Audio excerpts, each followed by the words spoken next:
कुरुक्षेत्र के Keshav park theme park में 30 दिसंबर 2025 को मिली सिर कटी लाश के सनसनीखेज मर्डर केस की गुत्थी को CIA 2 की टीम ने सुलझा लिया है। इस ब्लाइंड मर्डर मामले में पुलिस ने 2 आरोपियों को गिरफ्तार किया है। पुलिस अधीक्षक नीतीश अग्रवाल ने बताया कि मृतक की पहचान सुनील कुमार निवासी गाँव खोजकीपुर जिला पानीपत के रूप में हुई है। हत्या के करीब 13 से 15 दिन बाद मृतक की गर्दन पवित्र सनही सरोवर से बरामद की गई थी। जांच में सामने आया कि आरोपियों ने रंजिश के चलते इस जघन्य वारदात को अंजाम दिया। गिरफ्तार आरोपियों की पहचान मोहित निवासी खोजकीपुर और मंजीत निवासी पानीपत के रूप में हुई है। आरोपी सुनील को ट्रेन से कुरुक्षेत्र लेकर आए, होटल में रुके और फिर टहलने के बहाने थीम पार्क पहुंचे, जहां उसकी हत्या कर दी गई। इस हत्याकांड में कुल 4 आरोपी शामिल बताए जा रहे हैं, जिनमें से अभी 2 फरार हैं। तो जैसा कि आप सभी को जानकारी है कि 30 दिसंबर 2025 को थीम पार्क में एक डेड बॉडी मिली थी, जिसमें जिसका सिर्फ धड़ मिला था, हमें शरीर मिला था और उसका सिर नहीं था। तो जिसमें हमारी पुलिस ने तुरंत मौके पर पहुंच के अपनी कार्रवाई चालू करी थी और मौके पे हमें काफ़ी सारे और भी चीज़ें मिली थी, जिसमें हमारी टीम ने जांच करते हुए आज CIA की टीम ने और थाने की टीम ने मिलके इस केस को डिस्क्लोज करा है, जिसमें 2 एक्यूज को हमने राउंड अप करा है। और जो ये डिसीज थे, ये सुनील नाम का लड़का था, जिसकी उम्र लगभग 35 से 40 साल की थी और ये पानीपत से बिलोंग करते थे, ये खोजकीपुर गांव से। और इसका हमें जब हमारी टीम मौके पर पहुंची थी तो उन्होंने जब इन्वेस्टिगेशन चालू करी थी तो इसका ये भी पता चला था कि राइट लेग जो इसका था वो नकली था और वो राइट लेग के बेसिस पे ही हमने अपनी इन्वेस्टिगेशन चालू करी, जिसमें एक जयपुर का मार्का भी था उस राइट लेग पे, जिसमें हमारी टीम जयपुर भी गई और भी अन्य जगहों पे गई, जिसमें हमें लगभग 150 लोग ऐसे मिले जिन्होंने इस तरह का राइट लेग पूरे हरियाणा में लगाया था। तो जब हमारी टीम ने इन 150 लोगों की लिस्ट को खंगाला तो हमें क्लू इसमें मिलते चले गए। उसके बाद जैसा कि आपको पता है कि 13 तारीख को भी यहाँ पे सनेज सरोवर में एक सर मिला था, जो अगेन जब हमारी इन्वेस्टिगेशन हुई, इसकी आइडेंटिफिकेशन हुई तो पता चला कि ये दोनों चीज़ एक ही पहलू से जुड़ी हुई थी। और इसमें जो मोटिव सामने आया है वो यही आया कि जो 2 एक्यूज हमने पकड़े हैं, एक तो मोहित और एक मंजीत। तो मोहित जो लड़का है वो भी पानीपत का ही है, खोजकीपुर गांव का ही है, जिसने ये पूरा षड्यंत्र रचा था। और जो मोहित है उसका कहीं ना कहीं ये चीज़ सामने आई है कि दो कारण बताए गए हैं रंजिश के।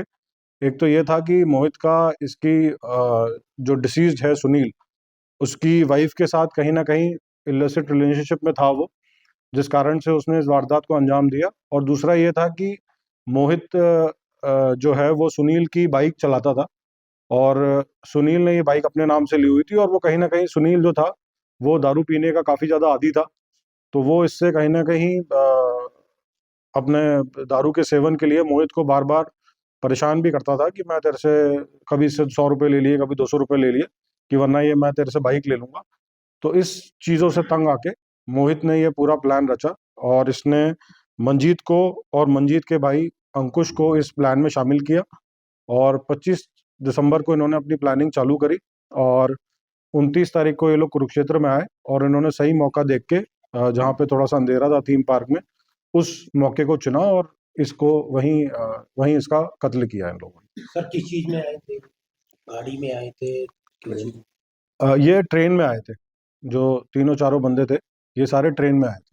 मरने वाले का परिवार वालों को कोई पता नहीं चला था जी अब तक, तो क्या था, उन्होंने कोई शिकायत दी थी, कोई लापता की नहीं? देखिए, जब तक ये गायब था, ये गायब 29 तारीख से था, लेकिन जो शिकायत करता है, जो इसके परिवार वालों हैं, उन्होंने शिकायत पानीपत में 4 तारीख को दी थी। तो लगभग 3 से 4 दिन के अंतराल के बाद उन्होंने ये शिकायत दी थी। और उसके बाद जैसे ही फिर यहाँ पे सर मिला इसका और उसके बाद हमारी टीम ने भी जो हमें जयपुर से डेटा मिला था ऐसे 150 विकलांगों का, उस पर जब हमने काम किया तब जाके बॉडी की शिनाख्त सर हुई। ये पता लगा जो मृतक है क्रिमिनल टाइप का था, क्या इस तरह की सच्चा है?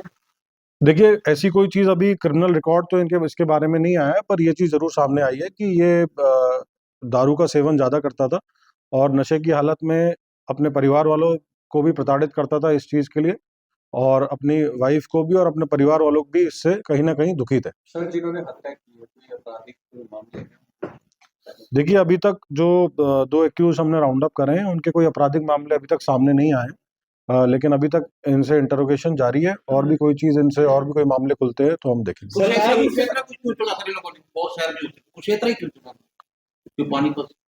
देखिए उसका कोई ऐसा विशेष कारण नहीं है कुरुक्षेत्र ही चुनने का। बेसिकली इनको ये था कि पहले इनकी प्लानिंग थी करनाल में, फिर उसके बाद थोड़ा सा ये लोग और आगे की तरफ आए, कुरुक्षेत्र में इन्होंने ये वारदात को अंजाम दिया, लेकिन ऐसा कुछ नहीं था कि कोई ऐसी प्लानिंग थी कि कुरुक्षेत्र में ही करना है। क्या सर जब नकली ड्राइंग थी वो रेलवे ट्रैक पे मिली, गर्दन वहां पे मिली, क्या इन्होंने पूरा प्लान? तो ये बेसिकली इनका प्लान यही था कि जब इन्होंने इसका कत्ल कर दिया था तो इसने सर को जब इन्हें धड़ से अलग करके इन्होंने इसको सनित सरोवर में डाल दिया था ताकि बॉडी की पहचान नहीं हो, तो ये इनका प्लानिंग ही थी। कहां से गिरफ्तार किए गए सर? गिरफ्तारी इनकी गांव से ही गिरफ्तार किया गया है इनको। तो आगे पूछताछ जारी है? अभी इनसे पूछताछ और जारी है, और कोई भी चीज इसमें सामने आती है और किसी की भी संलिप्तता सामने आती है तो उसको भी हम पूरे पहलू को सर देखेंगे। थीम पार्क में इन्होंने कोई शराब का सेवन किया था, कैसे पहुंचे वहां तक? वहां थीम पार्क देखिए ये इन्होंने बेसिकली पहले ये चारों व्यक्ति एक साथ एक होटल में गए थे, उस होटल में इन्होंने अपना खाना पीना करा, उसके बाद ये टहलते टहलते लगभग 1 घंटे वहां पे घूमते रहे, उसके बाद ये थीम पार्क में आए थे। सर क्या उस चाकू के अलावा कोई और हथियार भी प्रयोग किया गया? नहीं, अभी तक तो ये चाकू ही सामने आया है जिसका प्रयोग किया तो गया। चाकू कहां से खरीदा था सर, कुछ पता चला? चाकू इन्होंने पानीपत से ही खरीदा था। मौके पर सिरिंज भी बरामद हुई थी सर, नशे की। नहीं, वो उसका इससे कोई रिलेशनशिप नहीं है। ब्लाइंड मर्डर था और उसके ने बहुत बड़ी एक अचीवमेंट हासिल की है, एप्रिशिएशन। तो बिल्कुल जी, हमारी इसमें टीम ने बहुत ज़्यादा प्रयास करे हैं, बहुत मेहनत करी है, और लगातार हमारे मीडिया साथी भी इस बारे में जानकारी हमें भी देते रहते थे। जो भी उनके पास भी इंफॉर्मेशन आती थी, आप लोग के कहीं ना कहीं सहयोग से भी जो आप लोग ने इसका हम कोई भी इंफॉर्मेशन होती थी वो शेयर करते थे, तो आप लोग भी इसको अच्छे से सर्कुलेट करते थे, और हमारी टीम ने तो बहुत ही बढ़िया तरीके से इसमें तत्परता से काम किया। और एक जो ब्लाइंड मर्डर था जिसमें ना उसका सर था और बिल्कुल ही वहाँ अंधेरा था थीम पार्क में, उस चीज को ट्रेस करा है, तो बहुत ही मेहनत करी है सभी ने और टीम ने बहुत जबरदस्त काम किया। 2026 की वाइफ का भी कुछ ऐसा लगा जिसमें कोई हाथ हो सकता है, क्योंकि आपने बताया उसमें।